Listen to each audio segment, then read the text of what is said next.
Under trial prisoners के लिए जमानत का प्रावधान, जिसे 479 ऑफ BNSS में डिफाइन किया गया है। वहीं पुरानी संहिता CRPC में इसे 436A में डिफाइन किया गया था। 436A 2005 में CRPC में जोड़ी गई थी। अब इसमें और अमेंडमेंट करते हुए इस धारा को भारतीय नागरिक सुरक्षा संहिता में 479 में इसका प्रावधान किया गया है। जब कोई व्यक्ति किसी ऑफेंस के अधीन गिरफ्तार किया जाता है, और वह कौन से अपराध होंगे, मृत्युदंड और आजीवन कारावास के अलावा क्लियरली मेंशन किया गया है कि मृत्युदंड और जो आजीवन कारावास के अपराध नहीं होंगे, उस अपराध का मैक्सिमम पनिशमेंट का आधा यदि प्रिजनर भुगत चुका है इन्वेस्टिगेशन, इंक्वायरी और ट्रायल में। फॉर एन एग्जाम्पल, यदि कोई ऐसा अपराध जिसमें कोई व्यक्ति अरेस्ट हुआ है और उसका मैक्सिमम पनिशमेंट 10 ईयर्स है, तो वह 5 साल या 5 साल से अधिक, तो यहाँ पर जो क्लियरली मेंशन किया गया है आधा या आधे से अधिक इन्वेस्टिगेशन, इंक्वायरी और ट्रायल में यदि प्रिजनर्स या कैदी भुगत चुका है, तो वह कोर्ट द्वारा जमानत पाने का अधिकारी हो जाएगा। He shall be released on bail by the court. तो यहाँ पर शैल वर्ड यूज़ किया गया है। और जमानत पर छोड़ा जाएगा।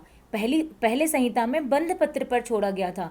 बंध पत्र और जमानत में दोनों में डिफरेंस है, जिसकी न्यू डेफिनेशन भारतीय नागरिक सुरक्षा संहिता में जोड़ी गई है। इनके बारे में हम बाद में डिस्कस कर लेंगे। अब हम आते हैं नेक्स्ट अमेंडमेंट पे, जो प्रोवाइजो यहाँ पर फर्स्ट टाइम ऑफेंडर के लिए जोड़ा गया है।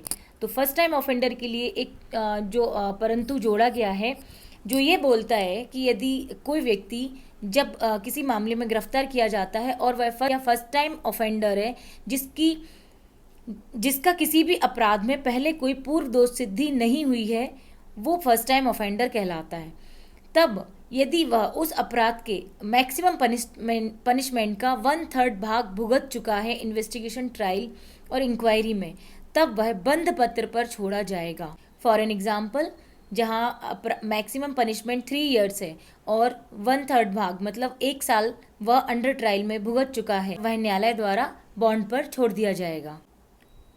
परंतु ये भी है कि यदि पब्लिक प्रोसिक्यूटर को सुनने के बाद ये रीज़न नज़र आता है कि उसको भले ही आधे से अधिक पनिशमेंट उसका ट्रायल में हो चुका है, पब्लिक प्रोसिक्यूटर को सुनने के बाद वो कारण लिखते हुए उसका डिटेंशन उसका कंटिन्यू भी कर दिया जाएगा।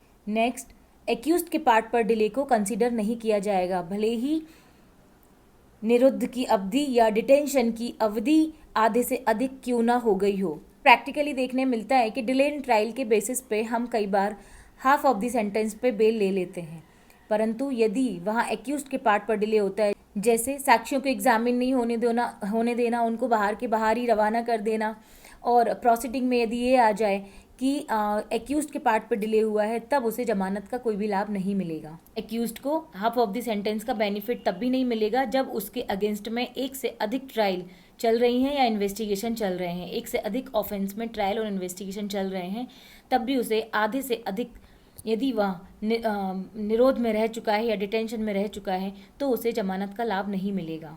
परंतु डिटेंशन का पीरियड या कारावास का पीरियड उतना ही होगा जितना कि उस ऑफेंस में मैक्सिमम पनिशमेंट है, इसके अलावा नहीं।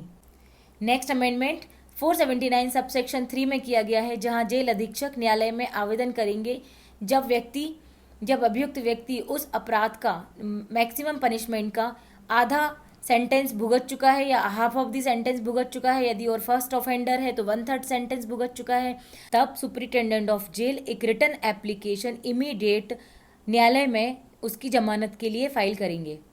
ऐसे ही न्यू अपडेट्स के साथ हम मिलते हैं नेक्स्ट वीडियो में। तब तक के लिए नमस्कार।